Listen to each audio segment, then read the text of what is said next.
Hey, what's up, guys? This is Coach Tex Renberg, DFW Penguin Basketball, Penguinhoops.com. Guys, before we even get started, if you ran across this page and you have not done so already, go ahead to hit the like button, hit the notification bell so you guys can be aware of when I release these videos.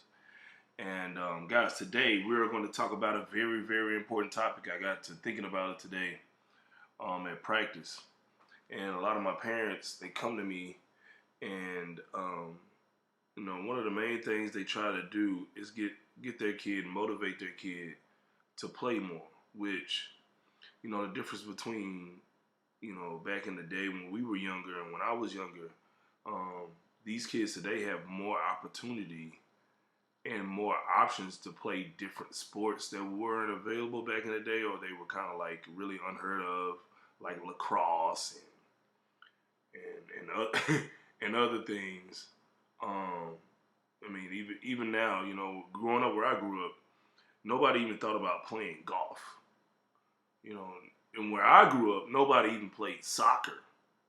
Um, it was football, basketball, and maybe baseball that was socially acceptable in my neighborhood or where I grew up. But now these kids have there's so many new different sports. I mean, these kids had the opportunity to play hockey, all kinds of stuff. So their minds are focused on so many different things. Not focused, but their mind is occupied with so many different things, whether it be video games, whether it be playing their actual sport of basketball, football, baseball, and doing other activities with their friends.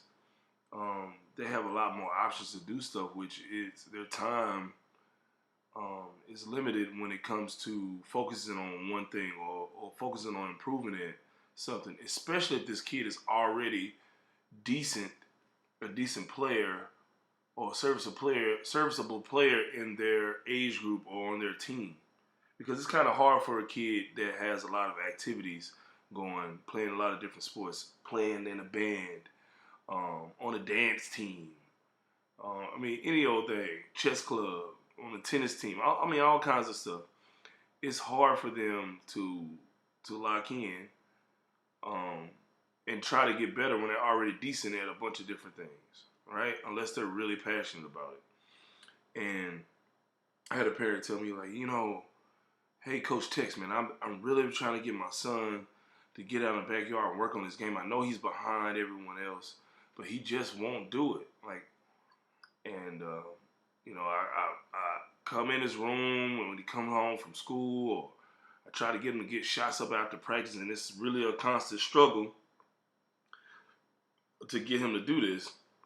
And it stinks because I'm investing all this time, money, and effort into getting him to games, working overtime to try to get him extra skill work with these other trainers and coaches. But outside of that, he doesn't want to work. And at times, we even get into it and get in arguments and stuff. And he's in a bad mood with me for a while because I push him to do better. And parents, number one thing I want to tell you guys, okay? It's really my job, or my job as a coach, to talk to them, okay? When you tell your kid to go out in the backyard and work on their game, or go get some shots up, or hey, do you want me to sign you up for this skills class and stuff? Okay, or trying to make them work, or even you yelling at them from the sidelines to do better or hustle harder. Yeah, guys, honestly, it goes in one ear and out the other. They may listen to you or turn around and look at you and listen to you, but if they don't want to do it, they're not going to do it. Okay, I always tell when I have private talks with parents and stuff on the sidelines in between games or at practice and stuff, and they tell me about, hey, I've been trying to get him to work on his left hand. I'm like, hey, you telling him to work on his left hand is like you telling him to clean up his room or turn the video game off. Okay? It's coming from dad. It's coming from mom. And they see you as a disciplinarian, not someone trying to help them. So when you tell your son, hey, you need to hold your follow through on his jump shot, that's like you telling him to go mow the lawn. It's a chore. It doesn't register with them the same. Now, some parents can get their kids to do stuff like that with no problem. But for the most part, that association with you as a parent and discipline comes into sports. And they're like, I don't want you to be telling me how to play basketball too. I don't want you to be telling me how to play golf too. I don't want you to be telling me how to be a quarterback on the football team either. Okay, you just be a parent, leave me the hell alone. Right?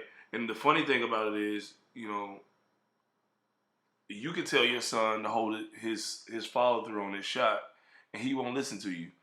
And I tell him the exact same thing, he'll listen. Why? Because I have nothing to gain from it other than trying to help him out because I'm the coach. Now, there's a bunch of different variables in there as far as some kids still think the coach is mean or nasty to them and stuff, but every kid is different. But for the most part, as a parent, you telling them or pushing them to do better or work harder or do something, it's not going to register as help. It's going to register as discipline. So one thing I want to tell you guys, a big tip to try to get your kid to want to play more is not to tell them or demand them to work on the game. Suggest it and leave it open. What I mean by that is, let's say, your son has a really bad game and he missed a bunch of shots. Okay, he missed a game-winning shot or he missed a bunch of free throws and stuff. And normally on the ride home from the game, you would tell him, hey, you want to go? When we get home, we're gonna shoot 100 free throws. In this kid's mind, it's like I don't want to hear that, right?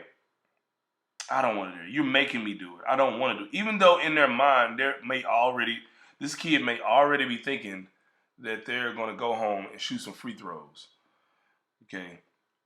But sometimes they want to do it on their own.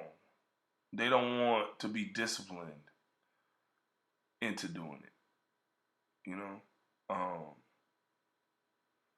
Prime example is, you have a kid that's struggling with math and they fail the math test. And of course this kid knows that he did bad. He or she did bad. They failed the test and they probably should study more. Now, normally as a parent, you're upset because you think your kid is not focusing in class, they're not paying attention, and naturally they could just be struggling because they're struggling. But when you come in and you demand for them to work on it or demand on them to study, okay, they're already going to do it. The main thing you want to do in sports, okay, when you're trying to get a kid to do better or focus or work out more, you want to say, hey, so on that ride home after this kid misses these free throws in the game, hey, when they get home, don't say anything on the ride home. Talk about something totally different outside of basketball.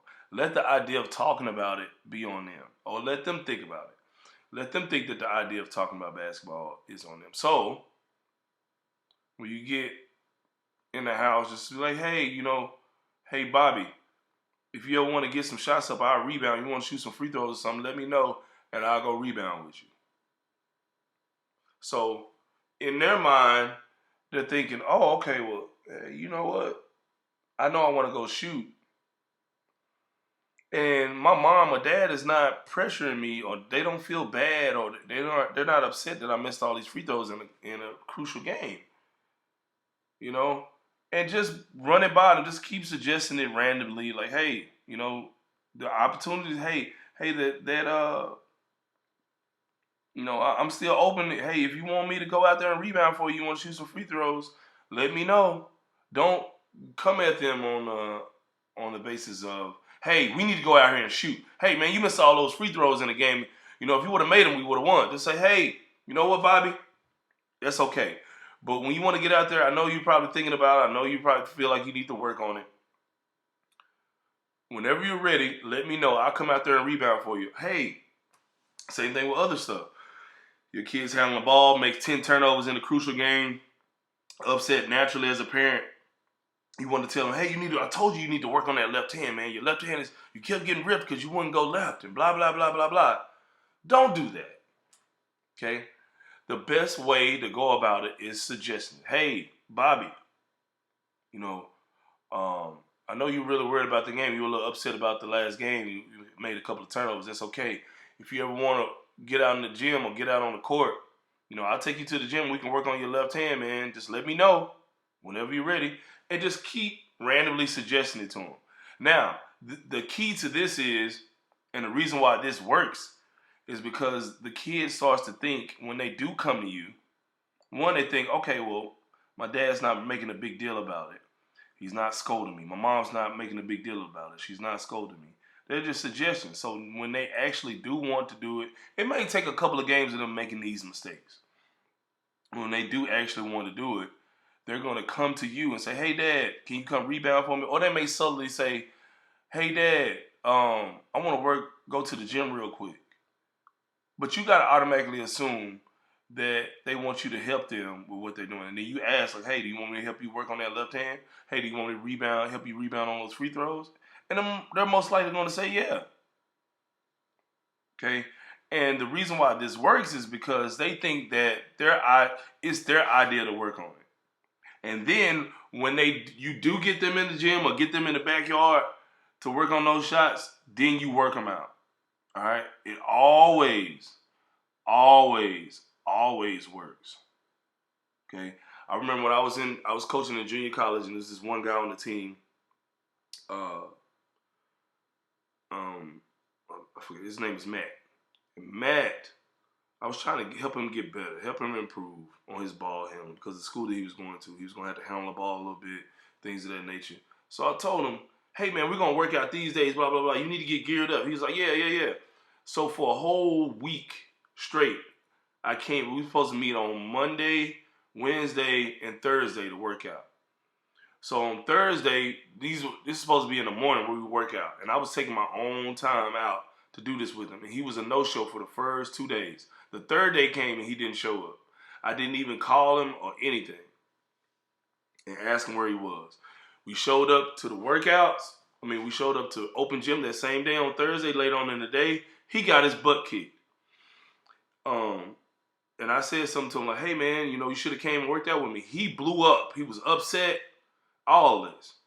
Now fast forward to now, me learning from that. Now I know from me suggesting certain things to kids instead of telling them that they need to do it or forcing them to do stuff, just kind of suggested it to them like, hey, hey, I see that your jump shot is a little weird. Do you want me to help you fix it a little bit? And some kids may say no, but a lot of kids say yeah. And instead of forcing, like coming over to a kid and say, hey man, your jump shot is off. Man, you need to fix it. Here we go. Let's fix it right now. Okay? You make it feel like it's their idea and they have an option to do it or not. So, you parents out there, if you're struggling with getting your kid to get in the gym on his own or on her own, whether it be basketball, football, whatever, the best thing to do is just subtly suggest it and let them know that you're open to helping them out or doing whatever they need to do to get better. And I guarantee you, if you give it a couple of days, maybe even a couple of weeks, okay, those same mistakes they're making in games or practices that you may feel like you need to fix or they need to work on, they're going to keep occurring. And the fact that you just leave it open-ended and say, hey, whenever you're ready to do it, I'm here for you. They're going to take you up on their offer if they actually care about it. All right, guys, that is pretty much it, man. Like, comment, subscribe, and I will see you guys later.